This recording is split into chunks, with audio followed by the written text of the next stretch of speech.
क्या बीजेपी ने आप लोगों को मजबूर कर दिया कि जब तक हिंदुओं की बात नहीं करेंगे, जब तक अपनी आस्था की बात नहीं करेंगे, जब तक मंदिर की बात नहीं करेंगे, तब तक सफलता नहीं मिलेगी? प्राची जी, भारतीय जनता पार्टी ने मजबूर नहीं किया। मेरे ख्याल से अरबों सनातनियों का अपमान किया, उनकी भावनाओं को ठेस पहुंचाया, मर्यादा पुरुषोत्तम भगवान राम को कलंकित करने की कोशिश करी, नाकाम कोशिश करी।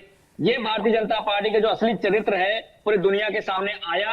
ये सबसे बड़ी उपलब्धि है मर्यादा पुरुषोत्तम भगवान। चलिए ठीक, इनका चरित्र तो सबके सामने आ गया और इसका जवाब तो राजेश चौधरी जी देंगे, यहाँ पर अमितोष पारीक जी भी देंगे। इन दोनों को जवाब देना होगा। आप जो सवाल पूछ रहे हैं ये दोनों उस बात का जवाब देंगे। लेकिन मैं आपसे पूछ रही हूँ, कंफ्यूजन मेरे मन में पैदा हो गई धर्मेंद्र जी, और आप ही दूर कर सकते हैं क्योंकि आप ही समाजवादी पार्टी के प्रवक्ता हैं, आप ही उनका ऑफिशियल स्टैंड रख सकते हैं। 2017 से पहले जो अखिलेश यादव कहते थे वो ठीक था, या 2017 के बाद जो अखिलेश यादव कह रहे हैं वो ठीक है? आज जो भारतीय जनता पार्टी कर रही है वो घोर पाप है, पहले इस पे ध्यान दीजिए। दूसरी बात, 2024 में मर्यादा पुरुषोत्तम भगवान राम ने समाजवादी पार्टी को अयोध्या में आशीर्वाद दिया था और ये जानते थे कि चोर चोरी कर रहे हैं।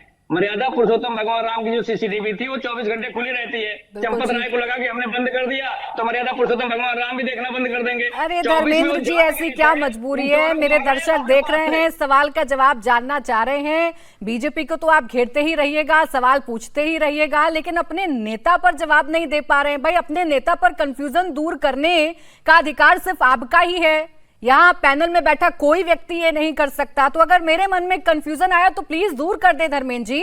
2017 से पहले अखिलेश यादव जो कहते थे वो ठीक है, या आज जो अखिलेश यादव कह रहे हैं वो ठीक है? भारतीय जनता पार्टी कहती थी हम राम को लाए हम उनको लाएंगे, तब वो ठीक थी। आज जो चढ़ावा चोरी कर रही है तब वो ठीक है।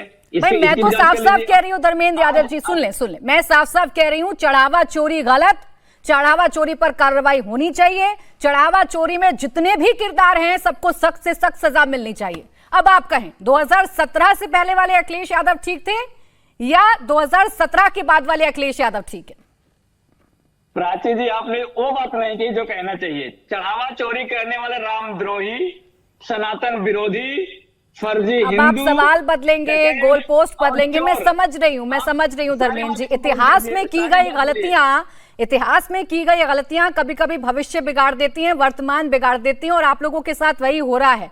सही मुद्दे को सही तरीके से उठा रहे हैं, लेकिन इतिहास में इतना कुछ कह दिया और कर दिया है ना कि आपकी सही बात भी सही तरीके से नहीं जा रही। अब आपके सवाल, उसका जवाब लेती हूँ राजेश चौधरी जी आपसे।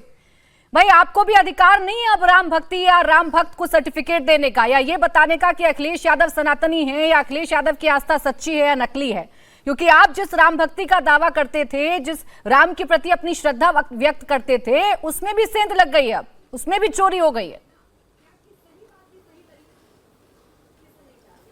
देखिए, हमें कोई बताने की जरूरत नहीं है कि अखिलेश यादव जी की पार्टी क्या करती है क्या नहीं करती। अखिलेश यादव जी की पार्टी वो है, कुछ दिन पहले ही लक्ष्मण नगरी लखनऊ में रोड पर इनके राष्ट्रीय महासचिव रामायण जला रहे थे। वो समाजवादी पार्टी के राष्ट्रीय महासचिव रामायण ग्रंथ, हमारा जो है पूज्य ग्रंथ है, उसको जलाने का काम कर रहे थे। हमको बताने की जरूरत नहीं है, हमको ये बताने की आवश्यकता नहीं है। जनता बखूबी जानती है कि वो जनसंहार करने वाले लोग हैं, राम भक्तों पर बर्बरता पूर्वक गोलियां बरसाने वाले लोग हैं, उनके खून से सरयू के पानी को लाल करने वाले लोग हैं।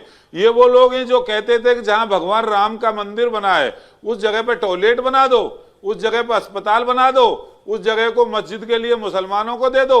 ये वो लोग हैं, हमें ये कोई बताने की आवश्यकता नहीं है, जनता सब जानती है। और जहां तक चंदे की बात कर रहे हैं, जिसने जो अपराध किया है उसके साथ योगी जी की सरकार, मोदी जी की सरकार सख्ती से पेश आ रही है। जेल गए, मुकदमा हुआ है, और जो दोषी पाया जाएगा उसको कानून सम्मत विधि सम्मत सजा दी जाएगी, उसमें कोई शक करने की आवश्यकता नहीं है। लेकिन राजेश जी, इस मुद्दे ने आप लोगों को देखिए असहज तो कर ही दिया है। अब जब जनता सब कुछ जानती है, राजेश चौधरी जी, एक मिनट, बस एक मिनट, आप प्रश्न कर लीजिएगा। जब जनता सब कुछ जानती ही है, जब आपको पता है कि अखिलेश यादव जी का असली चेहरा जनता के सामने ही है, तो जब अखिलेश यादव आपसे राम मंदिर में चढ़ावा चोरी की बात करते हैं या सवाल पूछते हैं, तो आप उनका इतिहास का याद दिलाने लगते हैं। असहज हो गए हैं, अनकंफर्टेबल हो गए हैं, जानते हैं कि राम मंदिर का क्रेडिट लेते हैं तो चोरी का क्रेडिट भी आपको ही जाएगा। देखिए, चोरी जिसने अपराध किया है उसको सजा मिल रही है, इसमें कोई भारतीय जनता पार्टी का तो कुछ है नहीं। हाँ, जहां तक अखिलेश यादव जी की बात है, कभी दर्शन करने वहां गए? अरे अभी चले जाइए। आप कहते हैं कि हम भगवान कृष्ण के भक्त हैं, हम भगवान कृष्ण के वंशज हैं, बोलिए कि हम भगवान कृष्ण के मंदिर का निर्माण करवाएंगे मेरे मथुरा में आकर के, बोलिए ना।